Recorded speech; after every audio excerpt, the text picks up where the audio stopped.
friend Pete Picasso, you know, Mr. Picasso, you know, one of the Picasso brothers. And, you know, we're always talking the concept for the video and what's going to be the concept for the album cover and what's the concept for the stage show. And finally got sick and tired of me talking about all this and said, look, you want to play dress up? Play it big time, baby.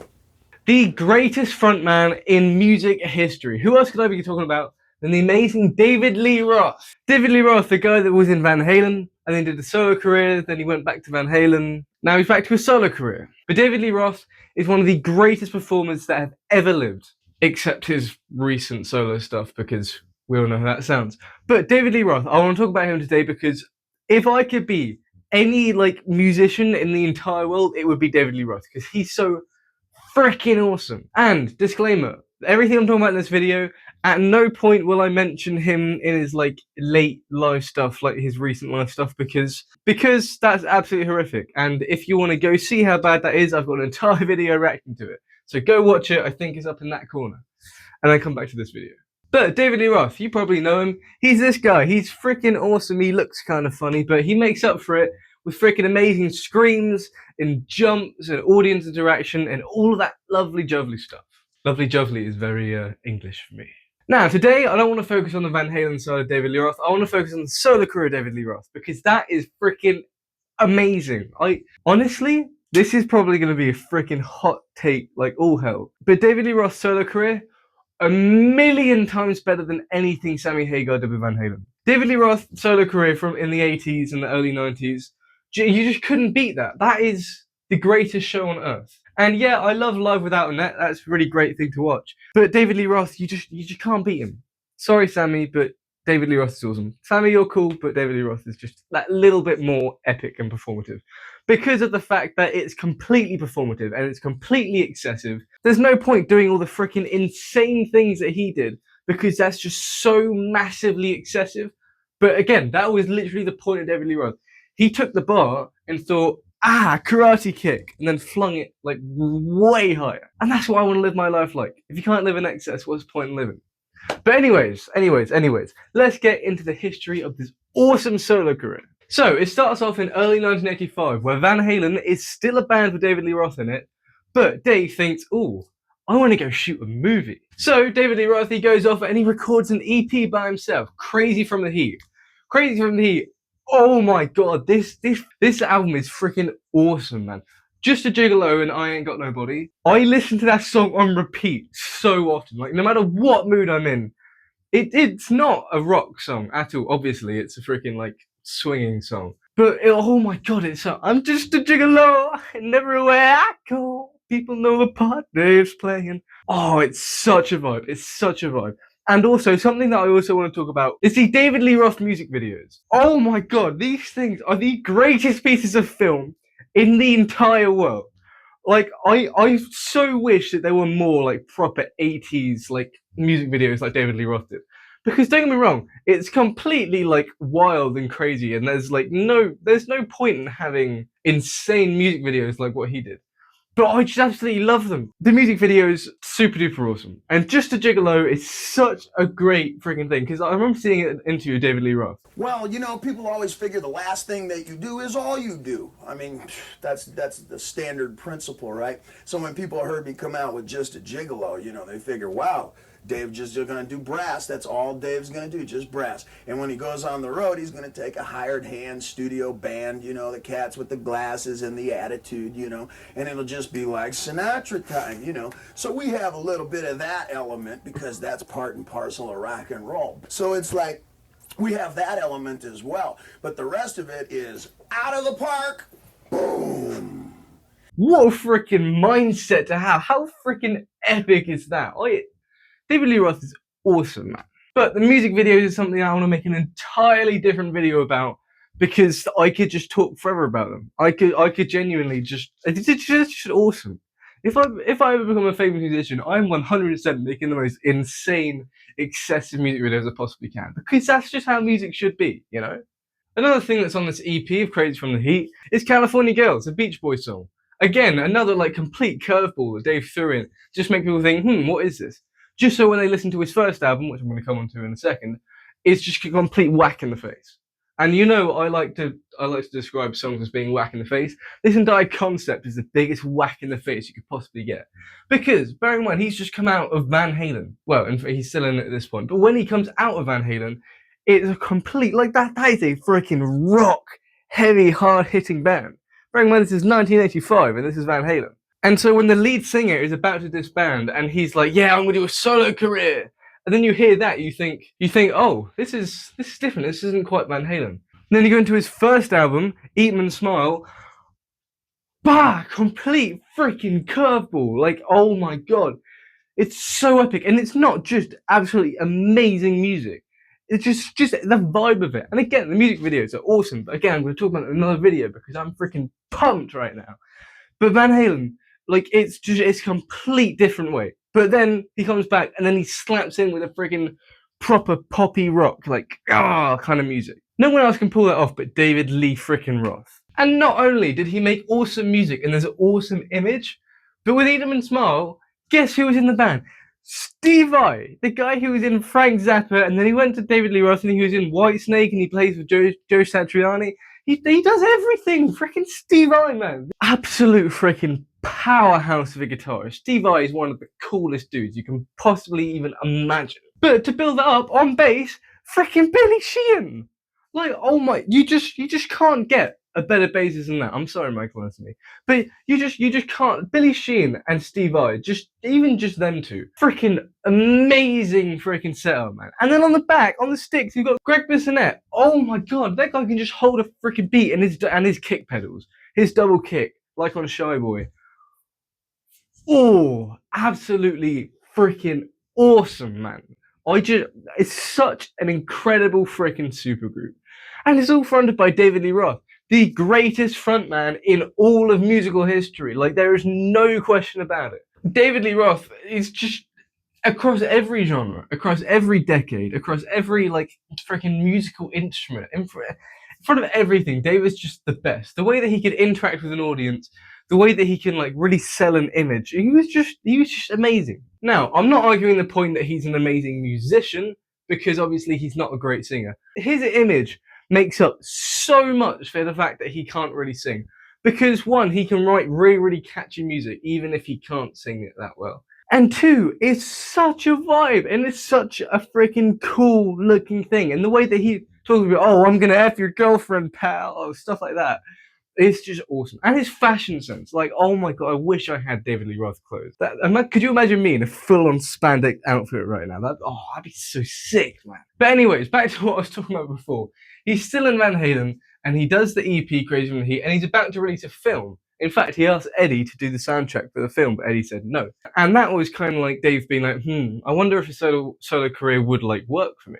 The film never went through, sadly. I wish it did. But he's like, oh yeah, I'm gonna do a solo career now. So he jumps out of Van Halen in 1985 and freaking skyrockets. Again, Eat 'em and Smile. Amazing record.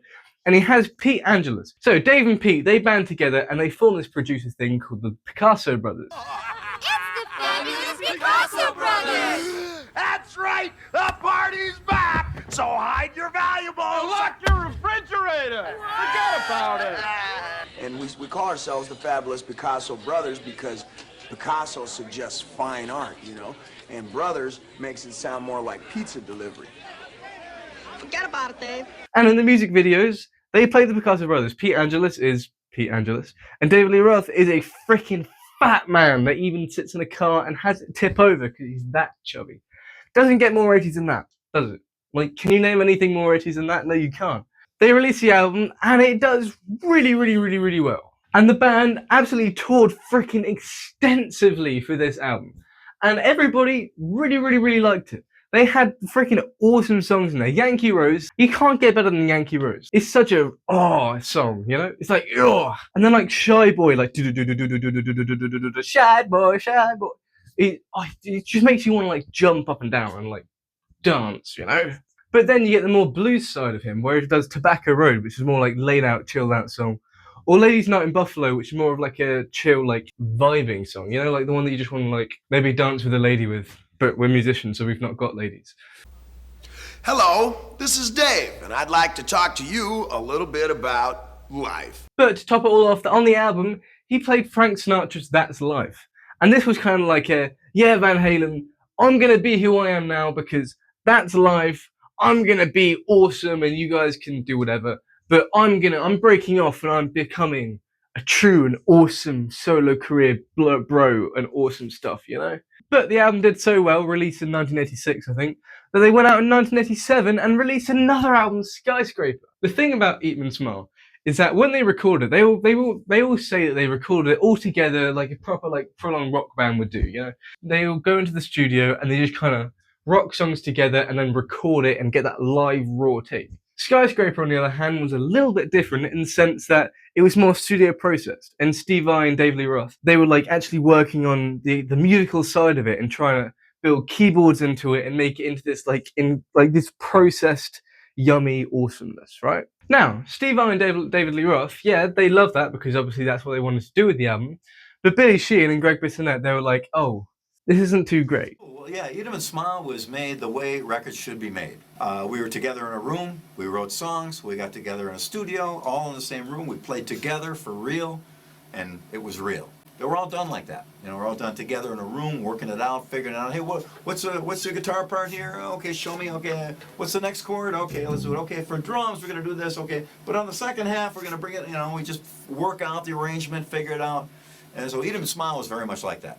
Now, on Skyscraper, they released Just Like Paradise as a single. This song, oh my god, it's just an awesome song after awesome song after awesome song. Just Like Paradise, that came out as a single, and obviously it did really well. And when they released the album, it did really, really well again, because it's David Lee Roth. Like, at this point in time, David Lee Roth is completely unstoppable. However, Billy Sheehan, as I said before, he's very much like, oh, but I wanted to do the music this way. I wanted to do it real and raw and like in a rock sense. I didn't want it to be like some poppy crap. And so he left for musical differences. And so they brought in none other than Matt Bissonette. You might be thinking, Matt Bissonette, that sounds familiar. It's Greg Bissonette's brother, obviously. Now, a funny thing about this tour, the Skyscraper tour, David Lee Roth's tours were always freaking insane, as you probably know. In this tour, he would literally surf over the audience on a massive surfboard. Who comes up with that? That's so cool, man. And so you think, at this point in time, the guys are freaking unstoppable. Like, how can you get better than this? This has got to be the peak, right? Now, you're expecting me to be like, no, they released another freaking album that's awesome. But no. Unfortunately, Steve Vai left because he wanted to go play with Whitesnake. Something that I probably will talk about in the future because, oh my god, Steve Vai and Whitesnake! David Lee Roth, he's just lost his bassist and he's lost his guitarist. And he's thinking, okay, I need a new, awesome shredder to come in and fulfill the role that I need to be freaking still be on top of the guitar game, right? And so, who does he get? But who would you get? He had Eddie Van Halen to start with. Eddie Van Halen, the godliest guitarist in the entire freaking world. And then he goes on to Steve Vai. Steve Vai, freaking insanely powerhouse of a guitarist. How can you top that? How can you even follow on that chain?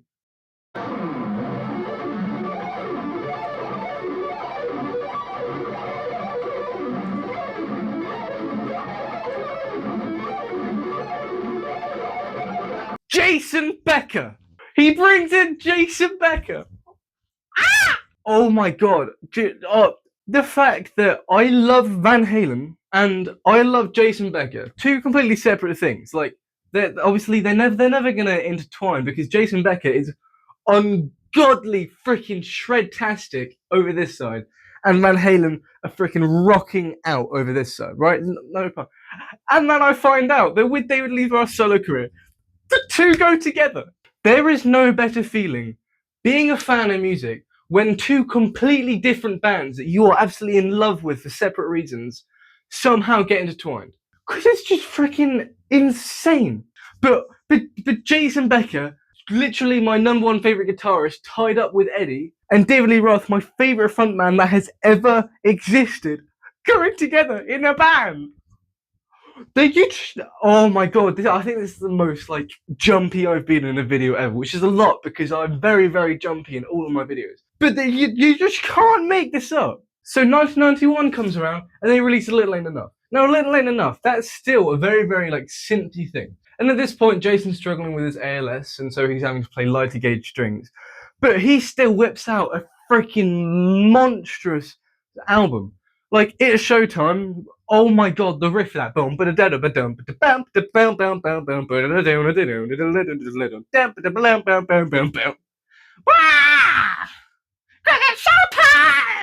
And a little ain't enough. The titular track. There are some songs in this world that will just absolutely speak to you, and sometimes you can't even explain it, and you just feel like that song is the thing that's pumping your blood through your veins.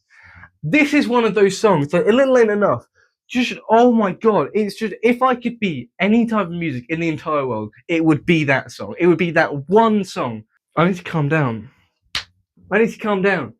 A lot of the album is a little bit lackluster, but there are some tracks on that album. It's such an amazing capture of what music should be. Music should be about expressing emotion, and in this case, we're expressing the like, type of emotion, because that is David Lee Roth. David Lee Roth is the embodiment of and that's just so perfectly shown. And Jason Becker, like, it's Showtime. Let's take that riff.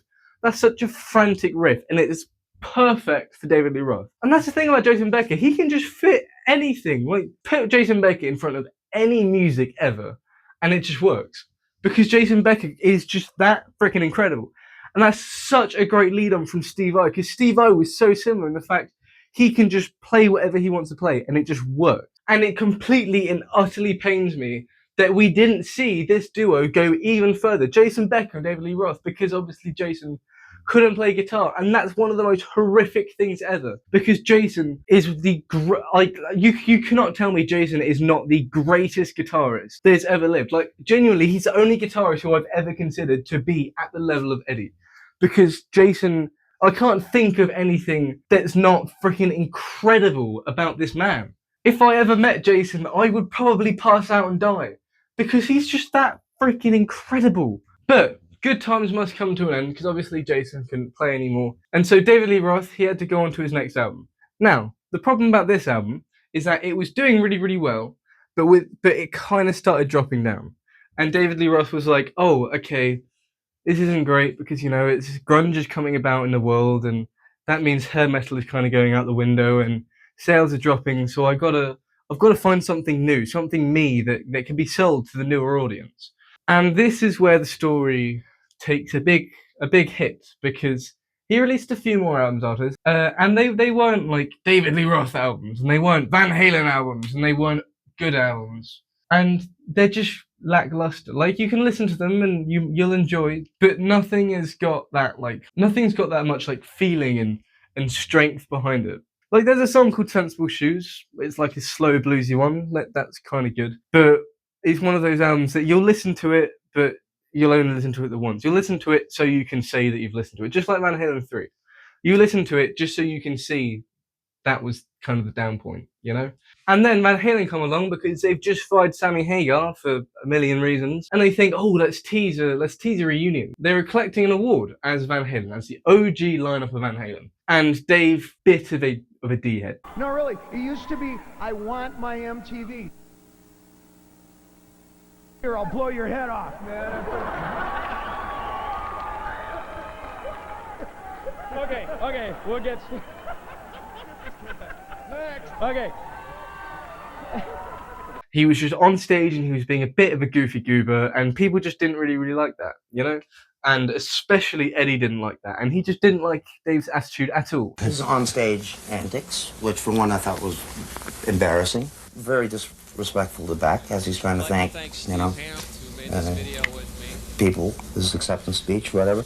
Dave's behind him doing his shtick, you know, and it's like, I don't know. To me, it was embarrassing, but it was more so backstage, where he basically spit in my face. If you ever speak to me like that again, you better be wearing a cup. And so the reunion never came about. 2004 comes around, and then Van Halen, obviously, they reunite with Sammy. That goes completely and utterly awfully. But I'm not talking about Sammy Hagar today. 2012 comes along, and Van Halen, the true Van Halen, comes back. Michael Anthony replaced by Wolfie, but we don't talk about that. Then 2012 album comes around, Different Kind of Truth. It's okay. I wouldn't call it good. It's all right. Like it's a tolerable album. It's nothing special though, because they're just kind of like, it's one of those albums where they're just like they're trying to be like what they were before, but it's not going well. Sounds like what would happen if I tried to write Van Halen songs. But then Van Halen toured again, and they did all their old stuff, their true hard Van Halen rock David Lee Roth era, the very best era of Van Halen up to Eddie's passing in 2020. I think their last tour was in 2017. And they rocked the world again, because Van Halen, you just can't beat Van Halen. And so yeah, that's good old David Lee Roth. I hope you enjoyed this video. If you couldn't tell, I very much enjoyed it. Lots of things coming on in the future in this channel, so stay tuned, like, subscribe, join the Patreon, and I'll see you beautiful people next. So go listen to David Lee Roth, because can't go wrong with him. Anyways, see you later, have a good day. There's a chair right in front of me, so I've got to be careful with this jump. But I'll see you beautiful people in the next video. Bye-bye. Yeah! That didn't hurt as much this time. Like, I stretched my leg, but it's fine.